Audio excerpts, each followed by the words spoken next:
Mapagpalang araw mga kataba. Yan, gagala muna ang Mama Taba team. Makikita nyo naman yung mga bukirin, yung mga pag-aari nila. Tinitingnan lang natin yan habang tayo'y lumalarga.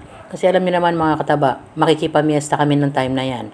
At alam niyo naman, madalang lang ang piyesta sa loob ng isang taon, kaya sinasamantala namin. Kasabay din kasi ng piyesta mga kataba, yung kagustuhan mo ring makita yung mga dati mong kasama na rin yung paglaboy. Kasi yung paglaboy mga kataba, isinasabay na rin namin yan banding na rin ng pamilya yan. Tapos tinitingnan natin yung mga nadadaanan natin, yung mga pag-aari nila. Iniisip mo someday, sana all meron din kaming ganyang kalaking pag-aari. Pero 'di ba mga kataba, pwede namang mangarap puro pangarap at hindi natin alam yung mga susunod na panahon. Malay nyo, meron ngang talagang mangyaring maganda. Yun mga kataba, huwag tayo mawala ng pag-asa na araw-araw may darating na biyaya, may darating na pagbabagong maganda, na hindi lang basta-basta na kung nasaan tayo ngayon. Huwag tayong mapagod mangarap. Yan yung mga panuntunan ni Mama Taba. Pangarap ng pangarap, laging umasa. Siyempre, kasabay naman ng pag-asa, kailangan mo rin namang magsipag.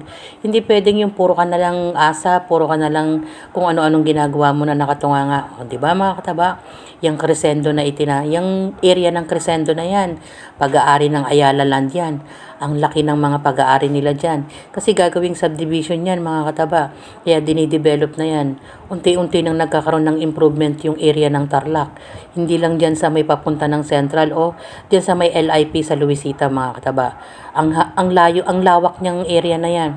Kaya nga sa mga susunod na panahon, makikita mo na yung pagbabago talaga na umunlad na lang umunlad yung bayan ng Tarlac.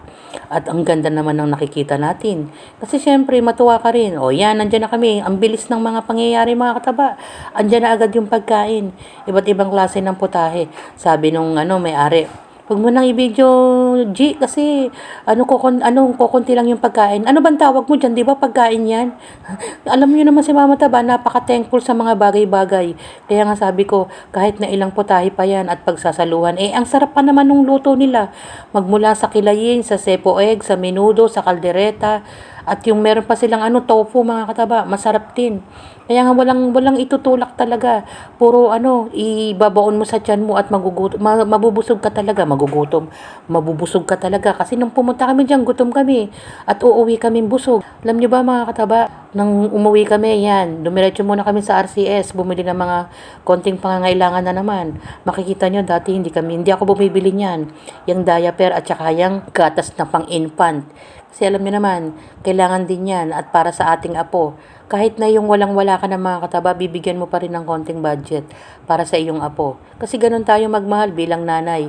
Kahit na minsan nga kasi walang pinagkaiba yun sa anak. What if yung apo mo pa? Sabi nga nila, mas mahal, matindi yung pagmamahal natin sa apo natin kumpara dun sa mga anak natin. Pero totoo yun mga kataba, na yun talaga yung nararamdaman ko bilang lola, na unang apo namin yan mga kataba. At kahit na sabihin namin na dapat turuan namin yung anak namin na maging responsable, pero hindi mo pa rin matitiis. O yan, may discounted na konting prutas. Dalawa yan mga kataba. Kaso naman kinain na ng aming tatay. Spring roll, bumili din nga ako niyan kasi kailangan, meron akong lulutuin mga kataba. Yung mga bagay naman na binibili natin sa grocery mga kataba, yung mga nakaschedule ko ng lutuin.